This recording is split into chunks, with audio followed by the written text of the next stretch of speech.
Hello, c'est Kodaru de l'équipe d'LP Next. Aujourd'hui on se retrouve pour une vidéo 5 anecdotes sur le personnage de Jack Skellington. Vous êtes prêts? C'est parti.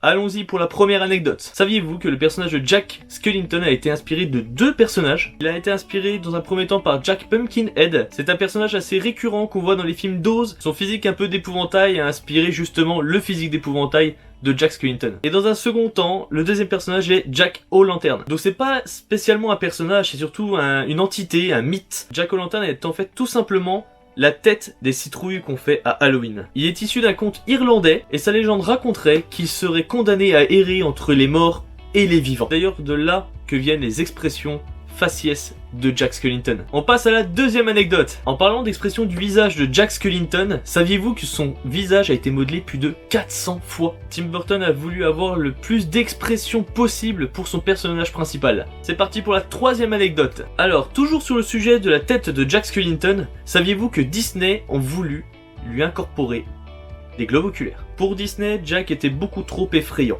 Surtout pour les jeunes fans de Disney. Tim Burton, un peu têtu comme il est, il n'a jamais voulu mettre de globe oculaire à Jack Skellington.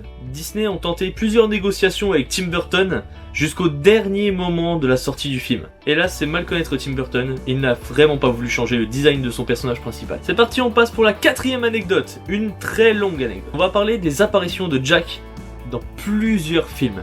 Alors Jack Skellington a fait sa première apparition avant son existence dans son propre film, dans le film Beetlejuice de Tim Burton. Dans le film, il y a une scène où on voit justement Beetlejuice avec un chapeau carrousel et au sommet du carrousel, il y a Jack Skellington.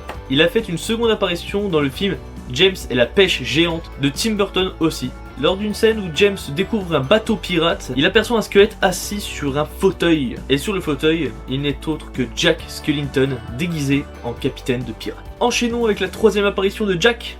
Cette apparition est dans le film Coraline. Le film Coraline a été réalisé par les mêmes réalisateurs que L'étrange Noël de Monsieur Jack. Donc ils étaient obligés de placer au moins un petit clin d'œil. Et ce petit clin d'œil est autre que un œuf dans le film se casse en deux.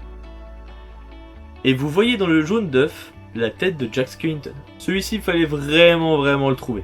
Et on parle de la dernière apparition de Jack Skellington.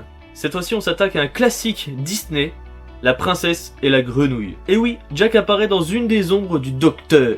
C'est une scène où le docteur parle avec des esprits et on voit des ombres où il y a Jack. C'est parti, on passe à la cinquième anecdote. Une suite pour L'étrange Noël de Monsieur Jack. Disney sont complètement pour faire une suite.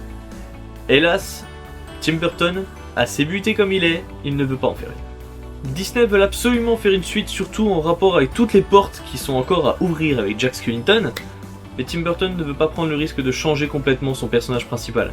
Il aurait l'impression de trahir ses propres fans, en tout cas les fans du film de Jack Skellington. Mais il est encore possible que Tim Burton change d'avis. À votre avis, vous pensez qu'il y aura une suite? Et si vous souhaiteriez une suite à ces aventures de Jack Skellington, quelle porte désiriez-vous qu'il ouvre en premier? Allez, faisons un petit bonus avant de se quitter. Jack Skellington est le personnage le plus emblématique d'Halloween. Il est d'ailleurs disponible à Disneyland Paris, où vous pouvez prendre une photo avec lui dans un post selfie.